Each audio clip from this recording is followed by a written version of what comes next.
안녕하세요. 정당한 안보험금TV의 김국장입니다.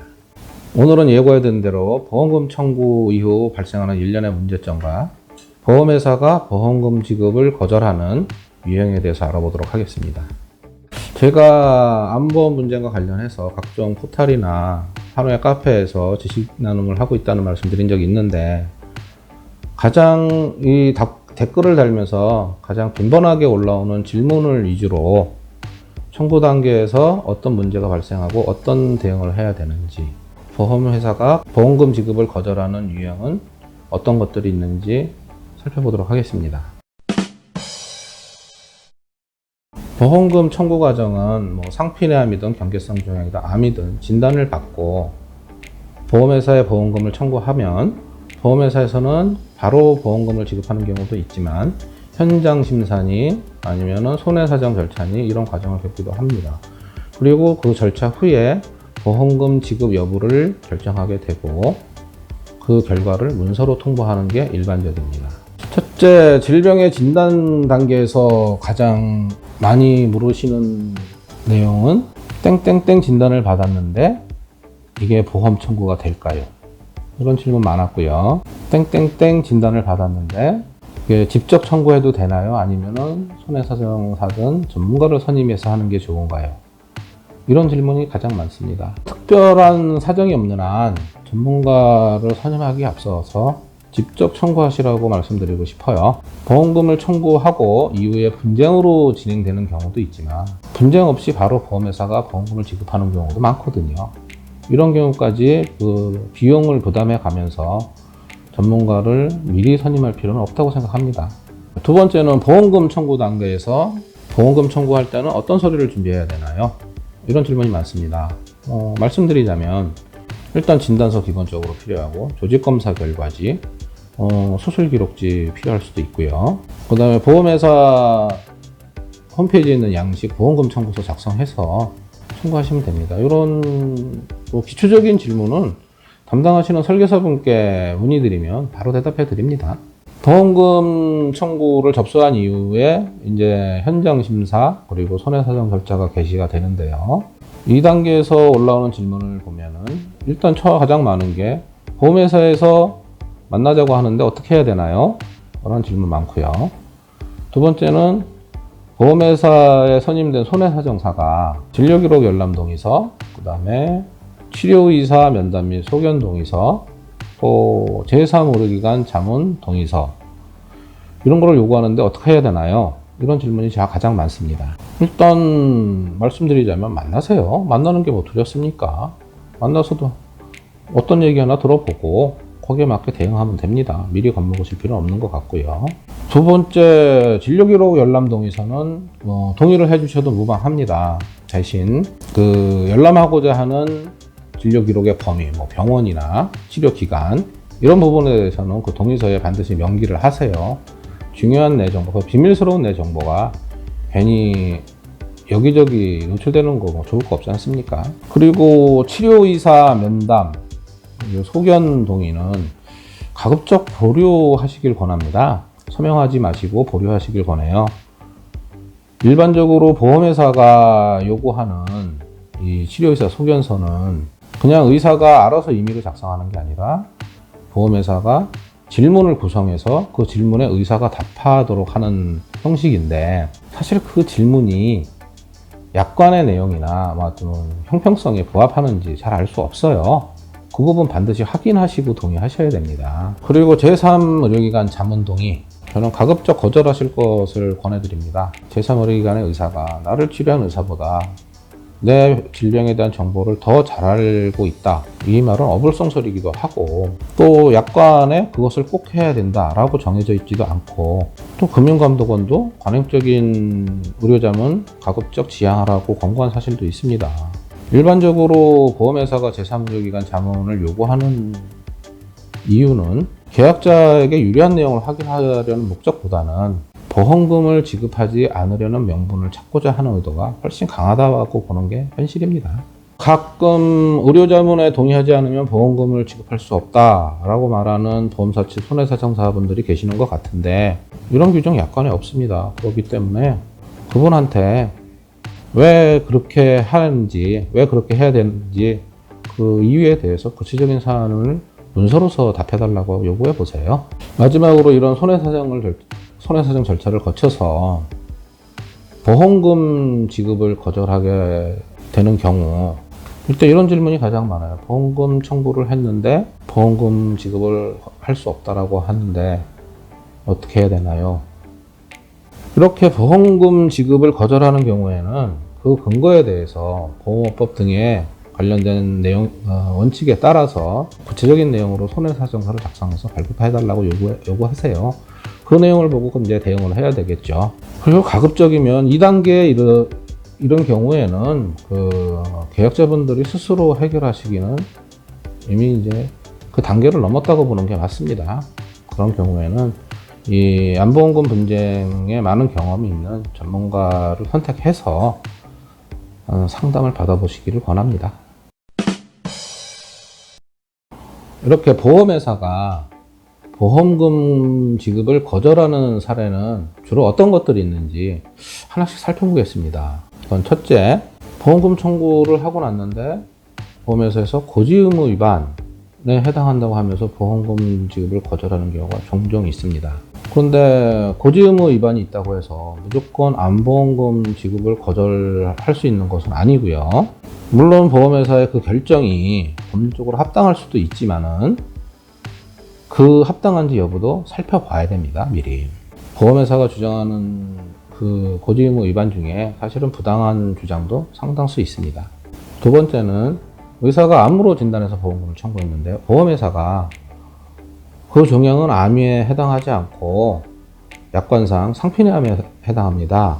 또는 제자리암에 해당합니다. 라고 하면서 보험금을 일부만 지급하는 경우도 있습니다. 좀 많아요, 이런 부분. 대표적인 사례가 방광암이 이 사례에 해당합니다. 대부분의 의사들은 악성종양 암으로 진단을 합니다.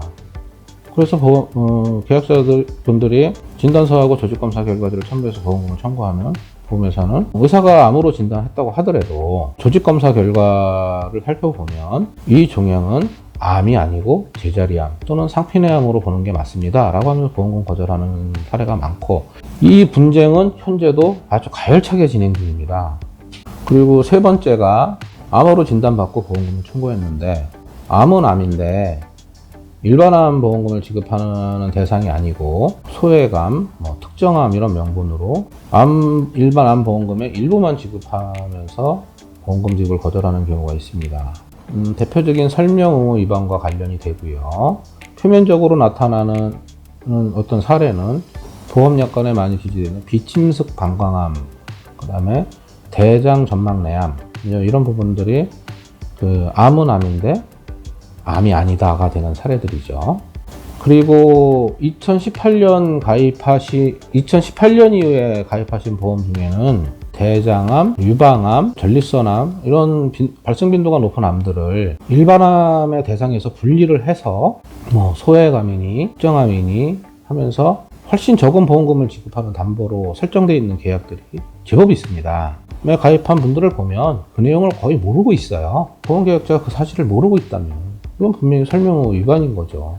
그리고 네 번째, 이 사례도 제법 많은데 일반암 진단을 받고 일반암에 의한 전이암, 즉 2차암 진단을 받았는데 그리고 보험금을 청구하니까 보험회사는 2차암, 전이암의 경우에는 원바람 기준으로 보상해야 된다고 하면서 둘 중에 적은 보험금의 진단을 적용하거나 또는 그 2차암 중에서 그 뇌암이나 척수암 등 이제 일명 고해감으로 분류된 암들이 있는데 이런 경우에는 원바람을 기준으로 고해감을 지급하지 않고 일반암 보험금만 지급하는 사례가 종종 있습니다. 가장 대표적인 사례가 갑상선암 진단을 받고 림포절 전이된 암 진단을 동시에 받는 경우입니다. 갑상선암은 보험에서는 암으로 취급도 안 합니다. 아예 소외암으로 분류가 되어 있고 갑상선암이 전이가 돼서 림포절로 전이가 되는 경우가 있고 이제 림포절의 2차성 암으로 진단이 됩니다. 이런 경우에 보험회사가 말하기를 이런 경우에는 원바람 기준으로 보상을 하게 되니까 갑상선암밖에 지급 못합니다. 근데 약관에 기재되어 있으니까 그런가 보다 할 것이 아니고요. 이 원바람 보상 기준이라는 이 약관 조항은 일단은 현재 그 유효성에 대한 문제도 제기되어 있고, 또 하나가 그런 내용을 계약자에게 자세히 설명했는가 하는 설명 의무에 관한 문제도 제기가 되어 있습니다. 현재 이 부분과 관련된 민원 또는 소송 제법 많습니다. 이것도 여전히 현재 진행형인 보험 분쟁입니다. 그리고 다섯째, 보험에 규정된 진단 기준으로 할 때는 분명 암인데 의사가 상피내암이나 또는 경계성 종양으로 진단을 하는 경우가 있습니다. 그럴 때 보험회사는 의사의 진단을 핑계로 암보험금을 지급하지 않고 경계성 종양에 해당하는 보험금만 지급하는 경우죠. 대표적인 사례가 직장유암종입니다. 카시노이드 종양이라고도 하고 신경내분비 종양이라고도 합니다. 직장유암종에 대한 분쟁은 2008년도에 시작해갖고 그 분쟁이 끝나지가 않았습니다. 2021년에 진단기준이 일부 변경되면서 기존에 그 경계성 종양으로 진단하시던 의사분들이 대다수 이젠 악성, 암으로 진단하기 시작하면서 분쟁의 빈도는 많이 완화됐고 이제 줄어들고 있습니다. 그런데 2021년 이전에 진단받으신 분들 있잖아요. 그런 분들에 대해서는 여전히 보험회사는 보험금 지급을 하지 않는 경우가 많이 있습니다. 결국은 이런 경우 소멸시효하고 관련이 됩니다. 만일 2021년 이전에 직장유암종이든 뭐가 됐든 유암종 진단을 받으시고 암보험금 전부를 받지 못하셨다면 보험금 청구 기간 3년이 도래되기 전에 우선 청구를 다시 하셔야 됩니다. 그래야 손해를 보지 않아요. 여섯 번째가 가장 어려운 영역이고 계약자분들께서는 전혀 모를 수도 있는 영역입니다. 보험에 적용하는 종양의 암의 진단 기준은 정기적으로 변경이 되는 구조입니다. 하나의 종양이 암이었다가 상피내암이었다가 또는 상피내암이었다가 암이었다가 이렇게 되는 거예요. 지금까지 보험에서 암의 분류로 사용한 기준은 7번 변경했고 2021년도에 제 8차 변경이 있었습니다. 근데 변경될 때마다 기존의 상피내암이나 경계성 종양으로 분류되던 것이 암으로 새로이 분류되는 경우도 있고 또 거꾸로 기존의 암으로 분류되던 것들이 변경됨에 따라 상피내암이나 경계성 종양으로 재분류되는 경우도 종종 있습니다. 이럴 경우 보험계약자는 보험을 가입할 때 적용하던 분류 기준과 변경된 현재 적용되는 분류 기준 중에서 유리한 기준으로 다 보험금을 청구할 수가 있습니다. 그런데 통상 의사 선생님들은 현재 적용되는 기준으로 다 진단을 하죠. 과거까지 거슬러 올라가서 진단을 하진 않습니다. 진단의 변경에 따른 이런 유형의 분쟁이 있는 종양은 흉선종, 난소의 경계성 종양, 위장관 질환이죠. 기스트, 폐상피내암 이 외에도 변경에 따른 분쟁 발생 요인이 있는 종양들은 아주 많습니다. 이렇게 진단 기준이 변경되면서 여러 가지 문제가 발생할 수 있는데 보험계약자의 경우에는 이런 기준이 변경이 됐는지 어떤 내용으로 변경되는지 알 수도 없고 설령 안다고 하더라도 적절하게 대응을 해서 정당한 권리를 찾기까지 사실 불가능에 가깝다고 생각합니다. 지금까지 말씀드린 사례 이외에도 보험약관상에 기재된 직접치료, 이 직접치료라는 문구 때문에 암수술비나 암입원비를 청구할 때 보험금이 거절되는 사례가 매우 빈발하고 특히 이 문제에 있어서 요양병원 입원비를 둘러싸고 엄청난 송사가 있고 대형 생보사 로비에는 그 부당함을 주장하는 시위대들이 점거한 적도 있고 그런 분쟁이 여전히 진행 중에 있습니다. 그리고 또 하나 주의할 점, 그리고 반드시 챙겨야 될 부분 중에 하나가 소멸시효 관련한 분쟁이 있습니다. 보험금 청구권은 청구할 수 있는 기간이 3년입니다. 진단을 받고 3년 이내에 청구해야지 그 권리가 인정이 됩니다. 어떤 사유에 해당하든 3년이 지나기 전에 서둘러서 살펴보시고 청구할 수 있으면 청구하세요. 위에서 말씀드린 것과 같이 보험회사가 보험금 지급을 거절하는 사유들 중에서 물론 보험회사의 주장이 합당할 때도 있습니다. 거꾸로 보험회사의 주장이 약관 해석의 원칙에 비추어서 부당한 경우도 헤아릴 수 없이 많습니다. 그러니까 그토록 많은 민원과 소송이 계속해서 반복되고 있는 거겠죠. 암보험금의 지급 여부에 관한 문제는 암의 진단이라고 하는, 진단 원칙이라고 하는, 또는 진단 기준이라고 하는 의학적인 문제와 약관의 문구를 어떻게 해석할 것인가라고 하는 약관 해석에 관한 법률적인 문제가 중첩되어 있어서 매우 어려운 것도 사실입니다. 그래서 법무법인 진성 보험분쟁센터는 여러분들이 받은 진단이 보험 약관에 적합한 진단인지, 그리고 억울하게 또 부당하게 보험금을 적게 받은 것은 아닌지 아무 비용 없이 무료로 상담을 해드리고 있습니다. 위에서 제시한 사례와 같이 보험회사로부터 보험금 지급 거절을 받았거나 상피내암, 경계성 종양, 암, 어떤 것으로 진단이 됐든 간에 암보험금 전부를 받지 못하고 일부만 받았다면 다시 한번 확인해 볼 필요가 있습니다.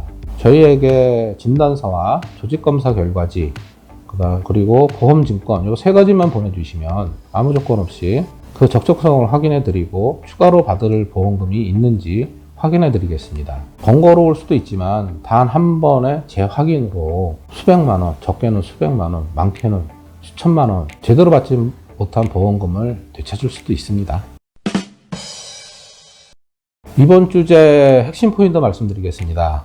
꼭 기억하세요. 첫 번째, 보험회사 측에서 요구하는 치료의사 면담 및 소견동의, 그 다음에 제3의료기관 자문동의 함부로 서명하시면 안 됩니다. 두 번째, 보험회사가 어떤 이유로든 보험금 지급을 거절하면 구체적인 이유에 대해서 항상 문서로서 통보하라고 요구를 하세요. 마지막으로 상피내암이 됐든 경계성 종양이 됐든 암이 됐든 어떤 진단을 받은 경우라도 암보험금 전부를 지급받지 못하고 일부만 지급받은 사례에 해당한다면 일단은 다시 한번 확인한다는 차원에서 암보험 분쟁 경험이 풍부한 전문가와 한번 상의해 보세요. 암보험금 아는 만큼 정당한 보험금을 받을 수 있습니다. 지금까지 암보험금 청구 과정에서 발생할 수 있는 재반 문제점과 보험회사가 암보험금을 거절하는 유형에 대해서 살펴보았습니다. 다음에는 보험계약에 있어 과연 암이란 무엇이고 일반 우리가 생각하는 암과 어떤 점이 다른지 살펴보도록 하겠습니다. 이 방송은 여러분들에게 암보험금 청구와 관련된 다양한 정보를 제공하고 그 정보로서 여러분들이 보험회사의 부당한 보험금 지급 거절에 맞서서 정당한 권리를 회복하고 잃어버린 보험금을 찾을 수 있는 기회를 드리고자 마련됐습니다. 여러분의 관심과 참여가 여러분의 가족 그리고 여러분의 이웃을 부당하고 억울한 손해로부터 보호할 수 있습니다. 이 방송이 조금이라도 유익하였다고 생각하시면 좋아요, 구독 과감하게 눌러주세요. 정당한 암보험금 TV는 앞으로도 최선을 다하겠습니다.